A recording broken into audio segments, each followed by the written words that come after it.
एक गरीब मगर चालाक लड़के सुमन की, जिसका इस दुनिया में कोई नहीं था। इसीलिए वो खुद ही गांव के किसी ढाबे पर काम करके अपना जीवन यापन करता था। सुमन गरीब था मगर दिलेर था। वो हर रोज अपने खाने का थोड़ा हिस्सा अपनी एक मछली दोस्त को जरूर खिलाया करता था। कैसे हो दोस्त? हाँ?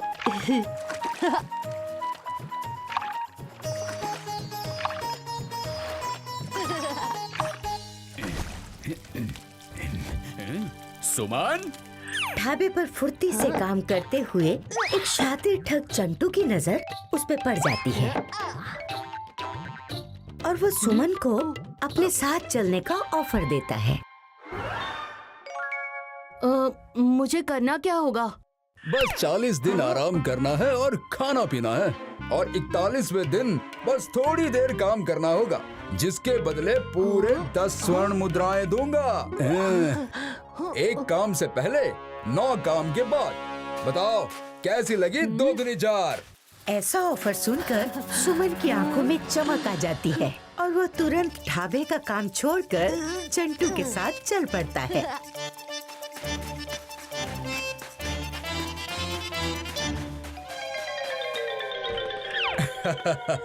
यूँ समझो तुम्हारे आराम के दिन शुरू। आराम से खाना खाओ, सो जाओ, सो के उठो, खाना खाओ, घूमो फिरो, खाना खाओ, फिर सो जाओ। हाँ।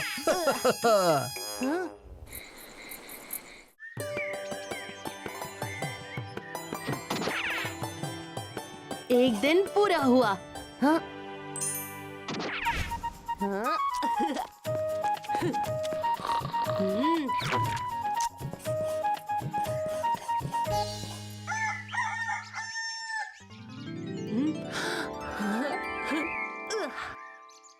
आखिर सुमन के 40 दिन के क्वारंटीन के बाद काम का दिन यानी कि 41वां दिन आ गया और वादे के मुताबिक चंटू काम से पहले एक स्वर्ण का सिक्का सुमन को देकर उसे अपने साथ ले चला। वो चलते चलते एक घने जंगल की ऊंची पहाड़ी पर पहुंचते हैं, जहां से नीचे एक बड़ी सी नदी बह रही थी। इस जंगल के फल बहुत ही कीमती होते हैं। मैं यहाँ से बहुत सारे फल लेकर जाना चाहता हूँ, मगर इस थैले में आ कितने सकते हैं मुझे ये नहीं पता। तो 2 दूनी 4, क्या तुम इस थैले के अंदर बैठ सकते हो, ताकि मुझे ये थैला कितना वजन उठा सकती है इसका अंदाजा हो जाए। हाँ, क्यों नहीं?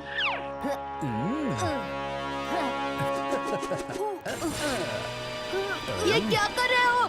निकालो मुझे! अरे 2 दूनी 4, बस थोड़ी देर की बात है।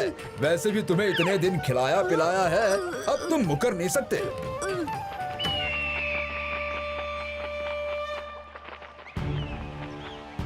अरे मुझे निकालो! ये क्या कर रहे हो तुम? बचाओ! कोई है! बचाओ! हाँ, शाबाश! बचाओ!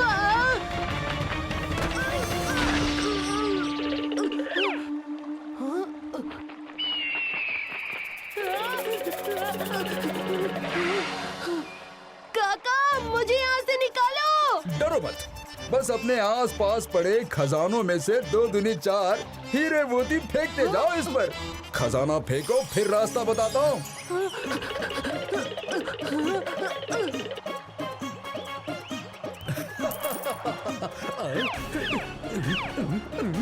अब तो बताओ काका।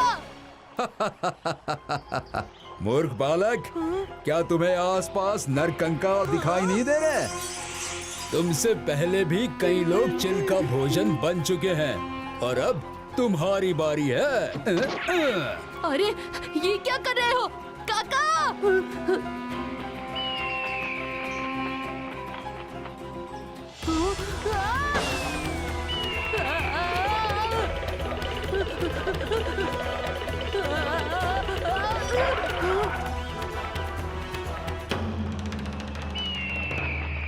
अगर नदी में कूदा तो कम से कम बचने की उम्मीद तो है। यहाँ तो ये चील कौवे मुझे पक्का नोच नोच कर खा जाएंगे।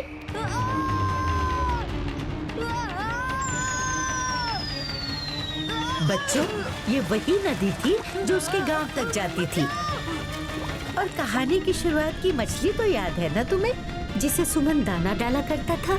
जब नदी वही है तो उस मछली का घर भी तो यही नदी होगी ना। आखिर वो सही समय पर अपने मित्र को बचाने पहुंच जाती है।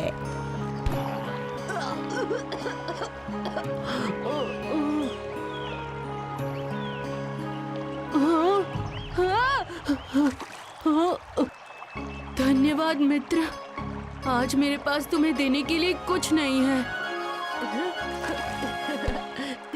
इस बात को कई दिन बीत जाते हैं। फिर एक दिन ठग चंटू फिर से गांव आकर अपना अगला शिकार ढूंढ रहा था। तभी उसकी नजर सुमन पर पड़ती है, जिसे देखकर वो दंग रह जाता है।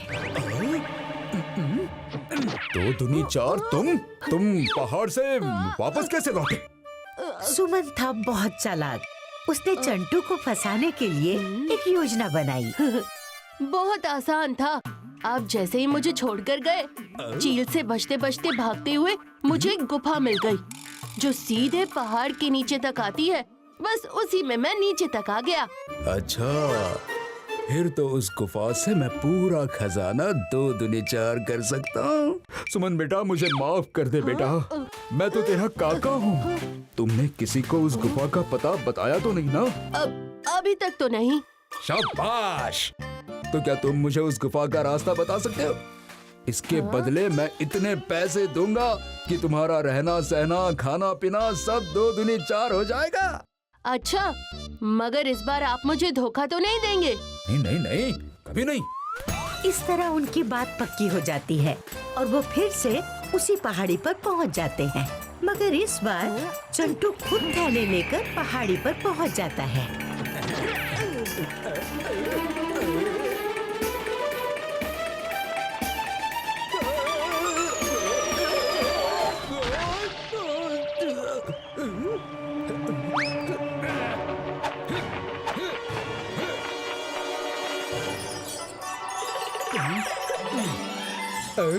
अरे वाह, सोना, खजाना।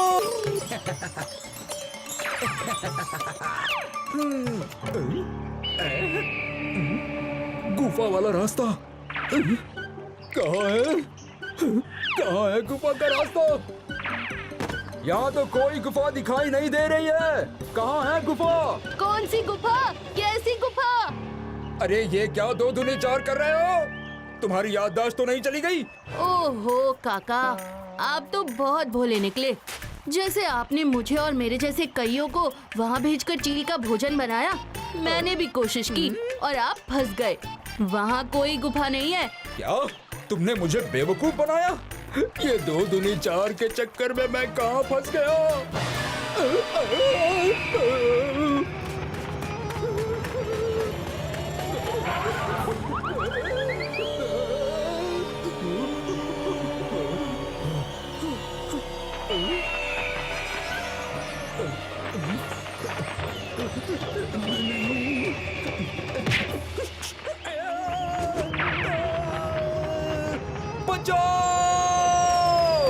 इस नदी में डूबने से बचाने के लिए सुमन के पास तो उसकी दोस्त मछली रानी थी, मगर ठग चंटू ने तो आज तक लोगों को ठगने का काम ही किया था, इसीलिए उसको बचाने वाला कोई नहीं था।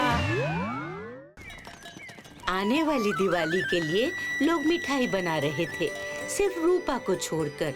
रूपा एक अनाथ लड़की थी और उसके कोई रिश्तेदार भी नहीं थे। उसके गांव वाले ही उसका परिवार थे। अरे रूपा, अंदर क्यों हो? बाहर आओ, मिठाई खाओ। किसी ने मिठाई दी नहीं क्या? कौन देगा? बेचारी के ना माता पिता हैं, ना कोई रिश्तेदार।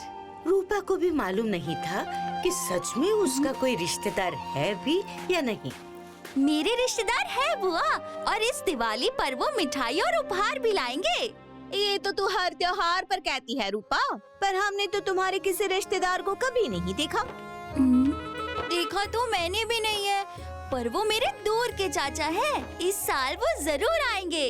गांव वालों के सामने उसने झूठ बोल दिया, इस बात से अनजान कि चंपट जो कि एक ठग था, वो चुपके से उसकी बात सुन रहा था। क्या बात है चंपत, तू तो यहाँ काम करने के लिए नौकर खोजने आया था, पर यहाँ तो मुफ्त में ही नौकरानी मिल गई। रूपा, हाँ? मेरी बच्ची कितनी बड़ी हो गई, इतनी सी थी जब तुमको देखा था। मुझे माफ कर दो मेरी बच्ची, इतने साल तुम्हें अकेला रहना पड़ा, पर अब नहीं, मैं आ गया हूँ। चलो अपने चाचा के साथ, अकेले रहने की कोई जरूरत नहीं। रूपा असमंजस में थी कि क्या करे, जाए या ना जाए।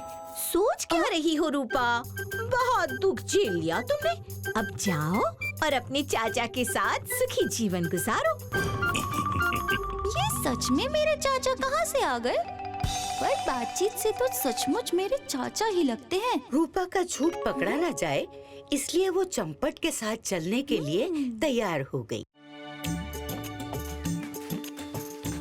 ये नए नवेले चाचा की मीठी बातों की चाशनी में रूपा ऐसी चिपकी कि उसे चंपट की हर बात पर भरोसा होने लगा और वो सीधे चंपट के घर पहुंच गई। बस बहुत हो गया, अब पकड़ो अपना सामान।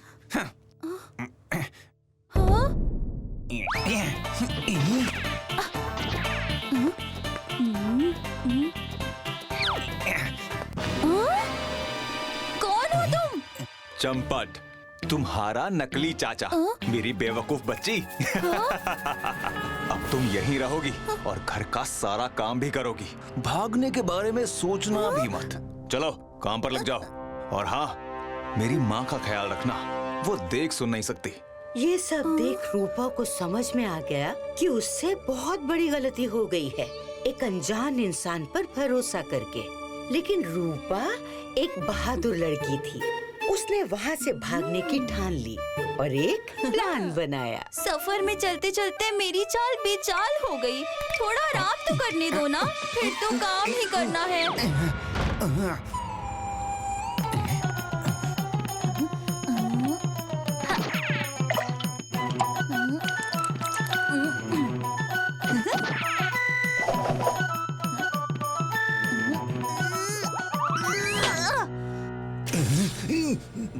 खोलो दरवाजा, खोलो।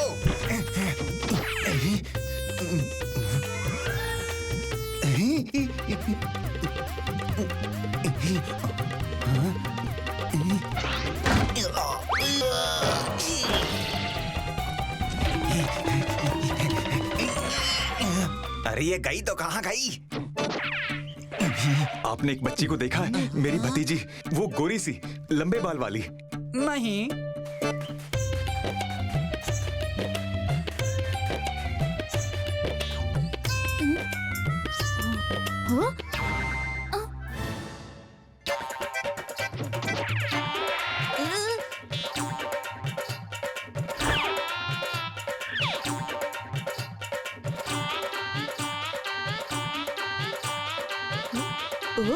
यहाँ मुफ्त में खड़े होने की अनुमति नहीं है, ये कोई धर्मशाला नहीं है।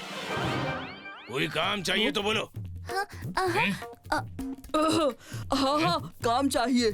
इधर खड़े रहना और कोई राहगीर आए तो उसे कमरा दिखा देना। जितने राहगीर लाओगे उतने सिक्के मिलेंगे। ठीक है सेठ जी।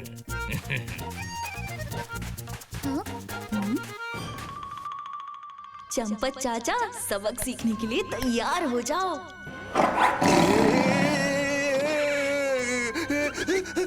अरे चाचा, क्या हुआ? शेर, शेर। शेर? अरे ये तो यहाँ की आम बात है। मेरी मानो तो आज इधर ही रुक जाओ, वरना शेर को तो बस शिकार चाहिए। शिकार?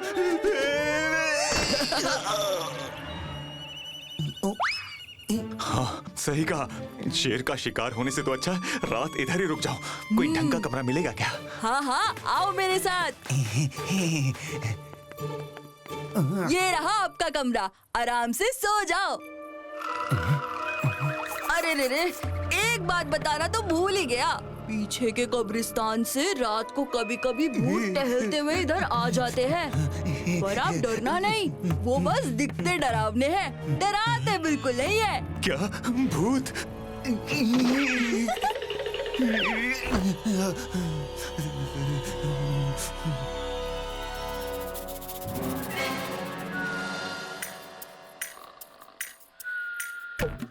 अब आएगा मजा।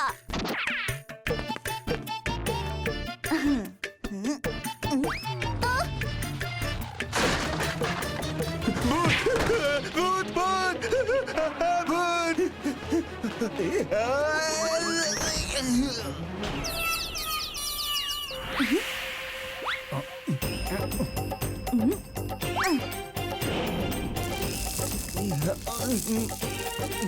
अरे ये क्या?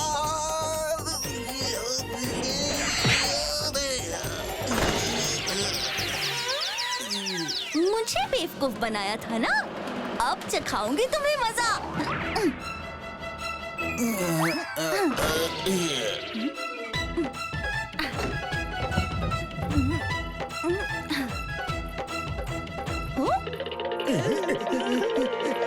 रुको रुको, भैया थोड़ी मदद कर दो, ये पेटी मुझसे उठ ही नहीं रही है। पर इसमें ऐसा क्या है जो उठ नहीं रहा?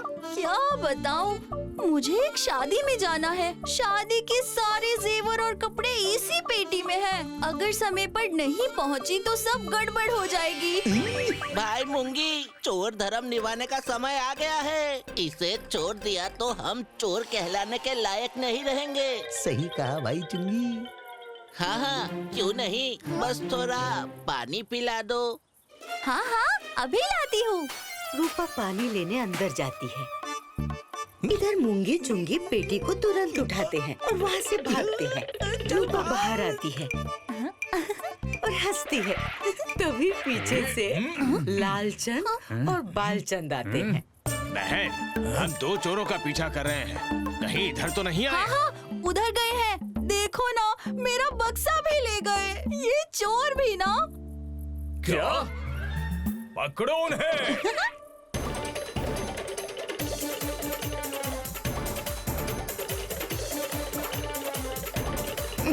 भाई चुंगी, सिपाही, अगर आज बच गए तो और भी चोरियां कर लेंगे। चल फेंक ये बक्सा। और इस तरह रूपा का पीछा चंपट से हमेशा के लिए छूट गया। अरे निकालो, मुझे बाहर निकालो। फिर वो अपने घर वापस गई, लेकिन एक नई सीख के बाद कि कभी भी किसी अनजान आदमी पर भरोसा नहीं करना चाहिए। समझे? बिट्टू, बिट्टू। देखो देखो, पापा आ गए। पापा। मेरा बच्चा। तुम्हारा बच्चा तो बहुत बहादुर है। बिल्कुल रूपा की तरह। लेकिन इसे ऐसे अकेला मत छोड़ा करो। गलती हो गई अम्मा।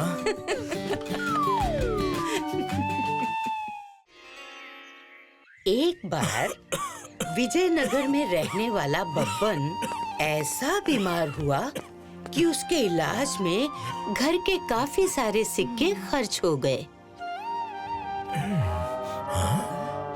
घर में बस एक गाय ही बची थी, जिसे बेचकर बब्बन की दवा का इंतजाम हो सकता था। बब्बन और निर्मला ने उसे बेचने का फैसला किया। बब्बन की पत्नी सीधी सादी थी। जब बाजार जाकर गाय बेचने की बात आई तो बब्बन ने उसे समझाकर भेजा। सुनो, रास्ते में किसी से बात मत करना, अपना काम करके सीधे घर वापस आना।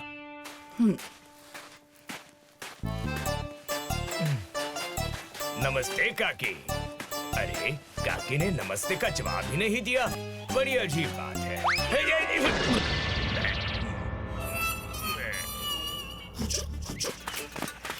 लगता है आज कुछ बढ़िया हाथ लगा है। अरे पर ये हिल क्यों रहा है? अरे पकड़ो इसे। सोचा था हीरे जवाहरात मिलेंगे और मिला क्या? ये भेड़।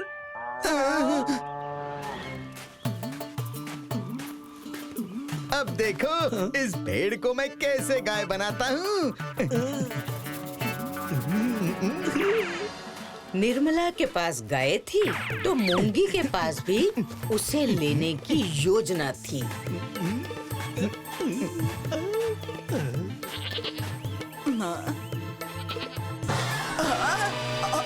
मेरी गाय। क्या हुआ काकी? हम तो गाय लेकर आए थे, ये भेड़ हमारी नहीं है। ये भेड़ ही आपकी गाय है काकी। आपको नहीं पता, यहाँ की हवा में जादू है। हवा लगी गाय भेड़ बनी। है? हवा में जादू है? तूने कभी बताया नहीं। देखा काकी मेरे गधे को। हाँ, इसी जादुई हवा से ये इंसान बना, लेकिन अक्ल अभी तक नहीं आई है? ये क्या हो गया? चुंगी मुंगी ने जिस गाय को भेड़ बनाया था, अब उसी भेड़ को मुर्गी बना दिया। है? फिर से जादुई हवा। ये हवा का जादू नहीं, बल्कि चुंगी मुंगी के हाथ की सफाई का जादू था। अब ये पुरानी रस्सी कौन खरीदेगा? आज तो हवा भी नाराज है। निर्मला से सारी बात सुनकर बब्बन समझ गया कि दो लड़कों ने जादुई हवा की कहानी सुनाकर उसे बेवकूफ बनाया है। और अगले ही दिन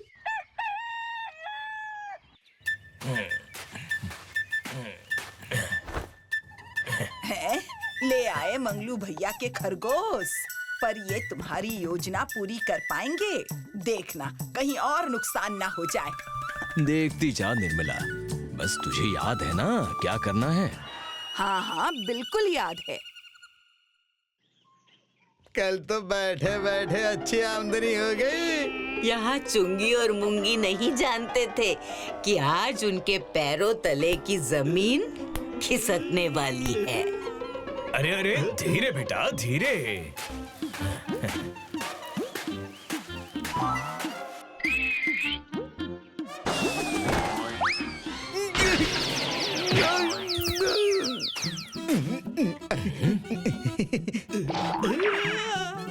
खरगोश,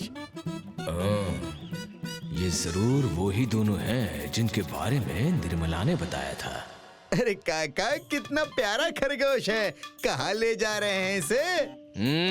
खरगोश नहीं, मेरे कलेजे का टुकड़ा है। बीमार हूँ ना, इसलिए बेचने ले जा रहा हूँ। मेरी हर बात मानता है ये। हर बात? हाँ हाँ, ये मेरे साथ खेलता है। मैं जब इसके कान मरोड़ता हूँ तो इसे अच्छा लगता है। फिर ऐसे एक हाथ से उठाकर घुमाता भी हूँ, फिर ऐसे, फिर वैसे, फिर ऐसे और वैसे, फिर जैसे तैसे। नहीं, खरगोश कलेजे का टुकड़ा कैसे हो सकता है? अब इसको भी बताओ। ऐसे वैसे नहीं, प्रमाण दो, तब मानेंगे कि ये आपकी बात मानता है। अभी देता हूँ। बेटा चीकू, अपनी काकी से कहना आलू की सब्जी, खीर और पूरी बनाकर रखना। मैं मेहमानों के साथ आ रहा हूँ।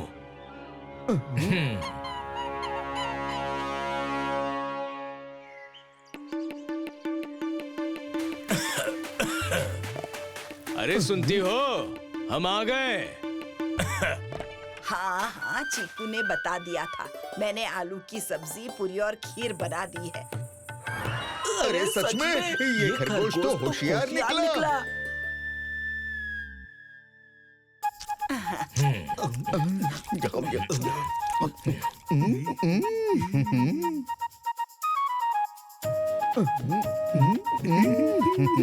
लो काका, चीकू अब हमारा हुआ। मेरे कलेजे का टुकड़ा है बेटा, ये तो छटाक भर कीमत भी नहीं है। ये भी लो काका। ना बेटा ना, इतने से तो नहीं होगा। अरे ये तो अजूबा है, अजूबा दुनिया का। अगर सिक्कों की जरूरत नहीं होती तो कभी इसे नहीं बेचता। मैं इसे बड़े बाजार में ले जाकर बेचूंगा। अरे खरगोश चीकू को अगर महल में जाकर राजा जी को बेचा तो जिंदगी भर चोरी नहीं करनी पड़ेगी। सिक्कों में खेलेंगे, सिक्कों में। हाँ। अच्छा ये ले लो। ना ना, ये भी लो, ये भी लो। चलो ये भी लो। चल और निकाल चुंगी। अरे अब और नहीं है मेरे पास। ये लो, सब रख लो। ठीक है, इतना काफी है।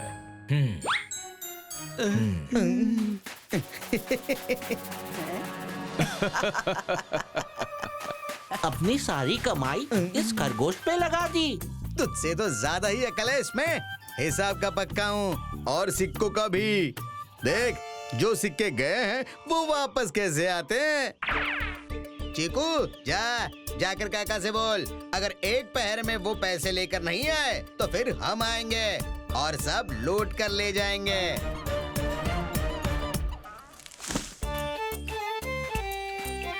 एक पहर का बोलकर कई पहर बीत गए। न चीकू आया और न पैसे लेकर काका आए। तब उन्हें शक हुआ बब्बन ने उन्हें बेवकूफ बनाया है। काका, बाहर निकलो। क्या हुआ बेटा? हाँ? कुछ भूल गए? होशियार नहीं काका, हमें हमारे सिक्के वापस चाहिए। हैं? हाँ, ये लो।